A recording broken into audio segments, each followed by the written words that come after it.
নিজেকে বদলে অন্যদের মন রাখতে যাবেন না, কারণ মানুষকে আপনি কখনোই খুশি করতে পারবেন না। আপনার স্বভাব, আপনার চিন্তা, আপনার স্বপ্ন এসবই আপনাকে আলাদা করে। সবাইকে সন্তুষ্ট করা কখনোই সম্ভব নয়। কেউ আপনার সরলতা পছন্দ করবে, কেউ বলবে আপনি দুর্বল, কেউ আপনার আত্মবিশ্বাসে অনুপ্রাণিত হবে, কেউ বলবে আপনি অহংকারী। তাই মানুষের কথার ভয়ে নিজের আসল রূপ বদলানো মানে নিজের প্রতি অন্যায় করা।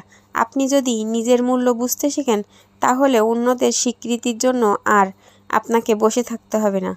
নিজের নীতিতে অটল থাকুন, নিজের লক্ষ্যে দৃঢ় থাকুন।